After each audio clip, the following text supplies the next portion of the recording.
কুসুমগ্রাম বাজারটা যদি শহর হয় তাহলে মেমারিটা কি তাহলে মুম্বাই? হ্যাঁ, এমনই একজন কমেন্ট করেছে আমার ভিডিওতে। তো চলো আজকে আমি তোমাদেরকে দেখাবো মেমারিটা মুম্বাই নাকি দুবাই। অন্য দিনের মতো আজকেও রেডি হয়ে গেলাম। আজকে কিন্তু আমি যাব মেমারি। তবু যাওয়ার আগে তোমাদেরকে আমি একটা কথা বলতে চাই, আমি কিন্তু কানে শুনে ডিজে মুখে গাই বাউল। আমাকে তোমরা চেনো না, আমি সেই রাহুল। আমার ডায়লগের এন্ট্রি মেরে আমি একদম কুসুমগ্রামকে পার করে চলে এলাম সাতগেছিয়া। তোমাদেরকে বলে রাখি আমার ডান দিকে যে সাইনবোর্ডটা রয়েছে এটা কিন্তু সাতগেছিয়া সাইনবোর্ড দেখাবো আর সাতগেছিয়ার বাজার দেখাবো না, এটা কি কখনো হয়? তাই আমি এখন তোমাদেরকে দেখাতে চলেছি সাতগেছিয়ার বাজার। আমার ক্যামেরার অ্যাঙ্গেলটা এখন যেদিকে আছে ওদিকে কিন্তু বর্ধমান যাওয়ার রাস্তা, আর ওই যে গাড়িটা বেরোচ্ছে ওটা কিন্তু মেমারি থেকে গাড়িটা আসছে, আর আমার বাঁ দিকে যে রাস্তাটা রয়েছে এটা কিন্তু কালনা যাওয়ার রাস্তা। এবার আমি তোমাদেরকে দেখাবো মেমারি, দেখাবো বলেছি, আর মেমারির বাস স্ট্যান্ডের সাইনবোর্ড এসে হাজির আমার পিছনে। এবার আমি তোমাদেরকে দেখাচ্ছি মেমারি বাস স্ট্যান্ড। আমি কিন্তু এখন মেমারি বাস স্ট্যান্ডে রওনা দিতে চলেছি।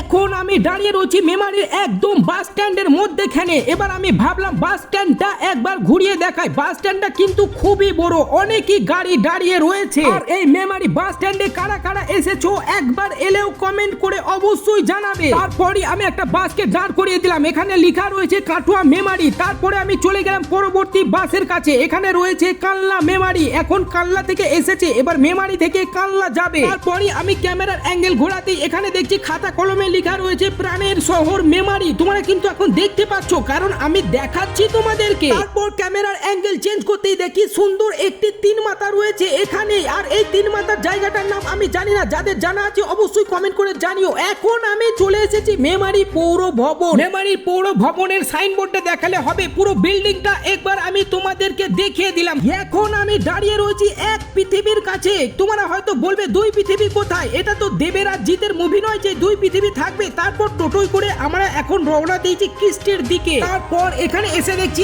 আই লাভ মেমারি লেখা রয়েছে। আমি কিন্তু জায়গাগুলোর নাম জানি না, তোমরা কিন্তু অবশ্যই কমেন্ট করে জানিও। এখন আমি দাঁড়িয়ে রয়েছি কৃষ্টি সিনেমার হলের কাছে। তোমরা এখানে কারা কারা মুভি দেখেছো অবশ্যই কমেন্ট করে আমাকে জানাবে। তারপরে আমি চলে এলাম মেমারি স্টেশনে, এসে দুটো প্ল্যাটফর্ম টিকিট কেটে নিলাম। এবার আমি তোমাদেরকে দেখাবো বলেছি, আর মেমারির 5 নম্বর প্ল্যাটফর্মের সাইনবোর্ড এসে হাজির আমার পিছনে। তোমাদেরকে দেখাচ্ছি বলেছি, আর ভাবলাম মাল গাড়িতে একবার উঠে দেখাই। বলে রাখি আমি কিন্তু চালাতে জানি না, তাও উঠে একবার তোমাদেরকে দেখিয়ে দিলাম। আর এদিকে দেখো এটা কি শহরের নিয়ম, ওপরে ওভারব্রিজ থাকতেও মানুষগুলো কিভাবে রেল লাইন হয়ে পার হচ্ছে, এটা দেখার পর আমার খুবই খারাপ লাগলো। তাই ভাবলাম একটা ভিডিও করে নি। এবার আমি তোমাদেরকে দেখাবো বলেছি, আর ওভারব্রিজ থেকে একদম এত সুন্দর ভিউ দেখাতে পারবো আমি কিন্তু ভাবতে পারিনি। আর আমি কোন কোন জায়গাগুলো দেখালাম একটু কমেন্ট করে জানিয়ে দিও। আর তোমাদের মেমারিতে এত যে গরম হয় আমি আগে জানতাম না, তাই আমি পয়সা খরচ করে একটা লস্যি খেতে হলো। এখন আমি যে রাস্তা দিয়ে যেতে চলেছি এটা কিন্তু রেল স্টেশন থেকে বাস স্ট্যান্ডে যাওয়ার রাস্তা। আর এই রাস্তা দিয়ে যারা যারা গেছো অবশ্যই কমেন্ট করে জানাবে। আর তোমরা তো আমার ভিডিও দেখছো, তাই তোমাদেরকে একটা কথা বলা দরকার, আমি কিন্তু কানে শুনি ডিজে মুখে গাই বাউল। আমাকে তোমরা চেনো না, আমি সেই রাহুল।